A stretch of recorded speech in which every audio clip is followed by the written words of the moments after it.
सबसे पहली बात तो ये है कि जो पिछले एक दिन से हम लोग अब जो देख रहे हैं उदयपुर के अंदर, सबसे पहली बात तो ये कि एक बहुत ही दुखद और अप्रिय घटना है और ये हमारे को भी आहत करने वाली है, हमारे को भी जो है वो विचलित करने वाली है और किसी भी प्रकार से इस तरीके की परिस्थिति को हम लोग नहीं चाहते हैं। ना हमारा कोई इस प्रकार का उद्देश्य है, ना हमारा इस प्रकार से कोई सोच है। ये जो हालात बने हुए, कितने सैकड़ों लोग जो हैं इसकी वजह से, एक घमंड और गुरूर की वजह से जो है वो चूर हो रहे हैं और परेशान हो रहे हैं। जो बाहर से लोग आ रहे हैं, जो नाम उदयपुर का जो है वो खराब हो रहा है। इन चीज़ों को सड़कों के ऊपर आकर इस प्रकार से जो है इसका समाधान निकालने का ये कोई तरीका नहीं है।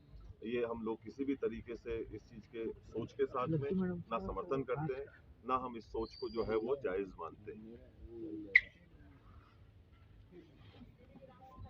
दूसरी बात,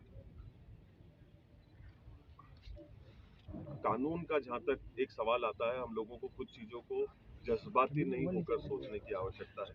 हर चीज़ों के अंदर जज्बातों के अंदर बह के, बिना सच्चाई जाने, अफवाहें उड़ाकर, उस प्रकार से उसके ऊपर दूसरे लोगों को गुमराह करके उसके ऊपर हम लोग काम करें और इस प्रकार से एक शक्ति प्रदर्शन का जो है वो हम माहौल बनाने का एक प्रयास करें, असौहार्दपूर्ण माहौल बनाने का हम लोग प्रयास करें, ये बिल्कुल भी जो है वो ठीक नहीं है।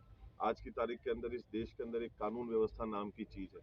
मुझे नहीं पता कि उदयपुर में वो अभी है या नहीं, क्योंकि अभी जो हमारे साथ में हुआ, सबसे पहले तो मैं ये पूछना चाहता हूँ कि इतनी फोर्स होने के बावजूद भी वहाँ पर जिस प्रकार की घटनाएं घटी, मेरा ये सवाल है सरकार से और प्रशासन से कि क्या हम हकीकत के अंदर कानून को लागू करना चाहते हैं क्या, या कि कोई सरकार का सदस्य है या सरकार के किसी पद के ऊपर बैठे हुए जो व्यक्ति हैं, कानून केवल और केवल उनके लिए काम करेगा, एक आम नागरिक के लिए जिसके पास में संविधान की सुरक्षा मिलती है कि भाई कानून सबके ऊपर जो है वो बराबर तरीके से लागू होगा और उनकी सुरक्षा करेगा।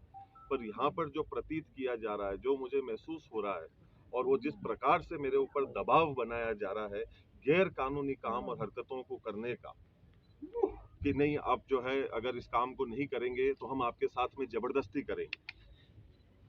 आज क्या हम लोग इस दहशत के अंदर हम लोगों को जीने की आवश्यकता है? हम लोग हमारे घर के अंदर बैठे हैं, हम लोग हमारे घर के अंदर एक कानूनी रूप से बैठे हैं।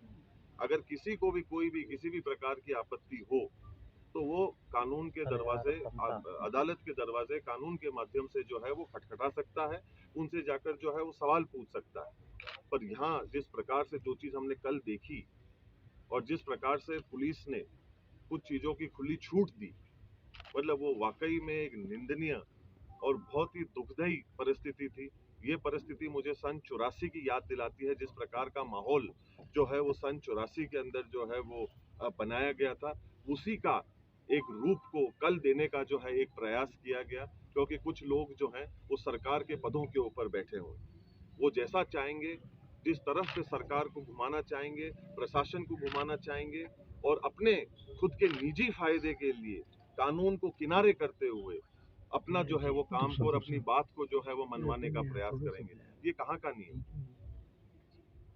ये देश, हमारे को पूरा विश्वास है कि कानून पे चलता है, एक व्यवस्था पे चलता है। और दूसरी बात ये कि अगर ऐसी परिस्थिति बनने की जो हमारे को पहले से ही संभावनाएं थी, जिसके बारे में हम लोगों ने प्रशासन को कई दिनों पहले इसकी जानकारी भी हम लोगों ने दे दी थी, फिर अखबार के माध्यम से भी हम लोगों ने उस दिन पूरे प्रदेश के अंदर इसकी जानकारी दी। मैं ये सवाल पूछता हूँ कि 144 को क्यों नहीं लागू कराया गया?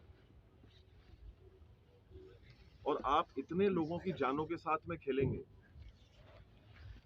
इस चीज का कौन जिम्मेदार है?